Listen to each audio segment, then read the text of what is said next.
Halo semuanya, perkenalkan saya Nadila Putri Pratiwi, mahasiswa Sistem dan Teknologi Informasi ITB. Kali ini saya akan menjelaskan mengenai Logarithmic Quantization Skills, khususnya untuk ELAW dan MULAW yang menjadi salah satu materi dari pembelajaran multimedia. Nah, sebelum itu, kenapa sih kita harus mempelajari materi ini? Jadi, materi ini merupakan bagian dari audio compression yang akan mengkompresi suatu sinyal suara untuk dapat disalurkan melalui telepon dan jaringan. Sinyal suara yang dimaksud adalah suara manusia.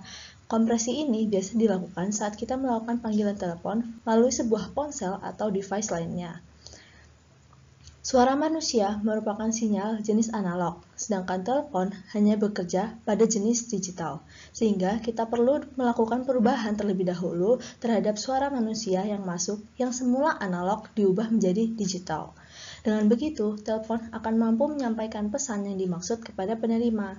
Namun, telinga manusia juga hanya mampu menerima sinyal suara dengan jenis analog, sehingga pesan yang sudah diubah ke digital tadi harus dikembalikan menjadi analog kepada penerima agar dapat didengar dengan jelas. Jadi, terjadi dua aktivitas dalam telepon tersebut, yaitu mengubah sinyal dari analog menjadi digital dan mengembalikannya ke analog lagi.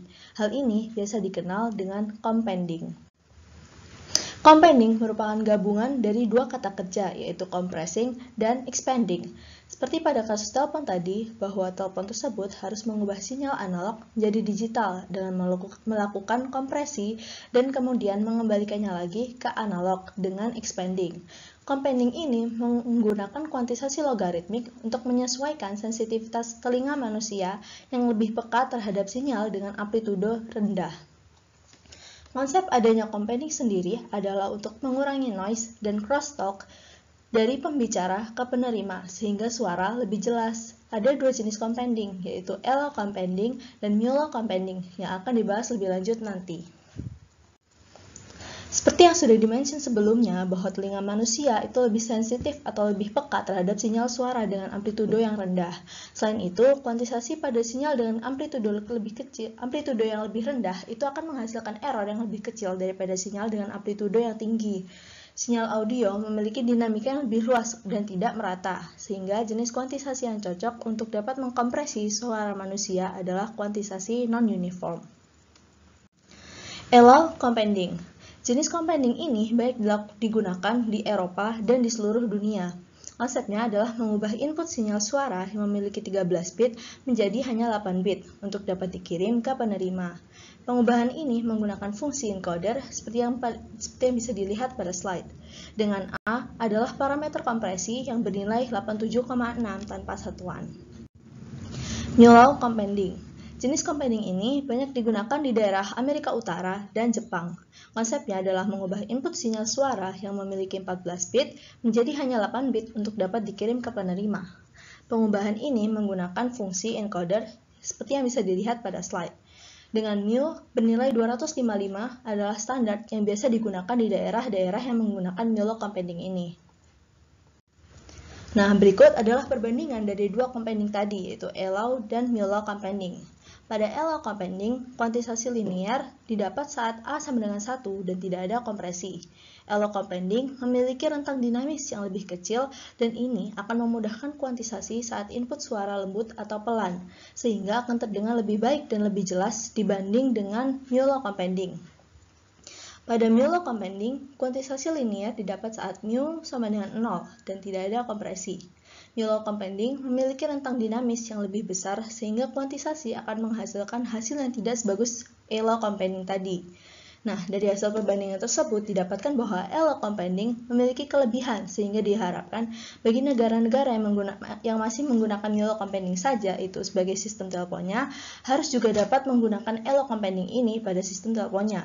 Namun, bagi negara yang sudah menggunakan Ellow compending tidak diharuskan untuk menggunakan MULAW compending karena Ellow sudah lebih cukup unggul daripada MULAW compending ini. Nah, dari pembahasan materi mengenai kompresi audio tadi merupakan salah satu bagian dari sistem multimedia. Apa sih multimedia itu? Multimedia merupakan gabungan dari dua kata dasar, yaitu multi yang artinya banyak dan media yang artinya sesuatu yang digunakan untuk menyampaikan informasi. Sehingga multimedia adalah penggabungan banyak elemen penyampaian informasi, seperti dalam bentuk teks, citra, audio, dan video. Sedangkan sistem multimedia berarti sistem yang memanfaatkan banyak media dalam penggunaannya. Multimedia dapat dilakukan dengan memanfaatkan alat bantu atau tools seperti yang terlihat pada slide.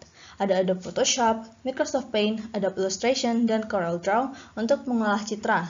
Ada Microsoft Word, Microsoft PowerPoint, dan Notepad untuk mengolah teks. Ada Adobe Audition dan Audacity untuk mengolah suara atau audio, dan ada iMovie untuk mengolah video, serta masih banyak tools atau aplikasi lainnya untuk mengolah teks, citra, audio, dan video ini.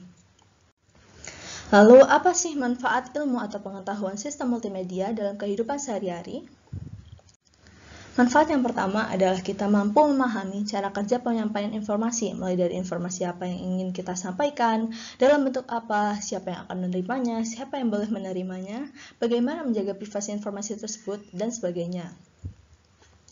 Manfaat yang kedua adalah mampu mengetahui cara mengolah media.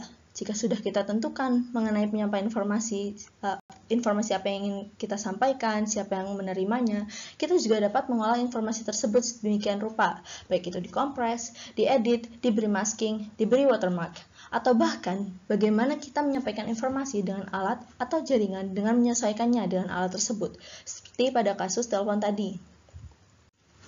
Manfaat ketiga adalah kita dapat mendapatkan pemahaman yang lebih luas dan mendalam mengenai multimedia. Mungkin bagi orang awam, multimedia adalah sesuatu yang menggunakan banyak alat. Namun, dengan adanya keilmuan sistem multimedia ini, kita dapat mengetahui bahwa multimedia itu tidak hanya itu, dan kita bisa mengolahnya sendiri sesuai keinginan kita. Masih banyak manfaat lain dari adanya keilmuan sistem multimedia ini, namun secara garis besar, 3 manfaat tadi itu adalah yang utama. Sekian penjelasan dari saya, kurang lebihnya mohon dimaafkan dan terima kasih.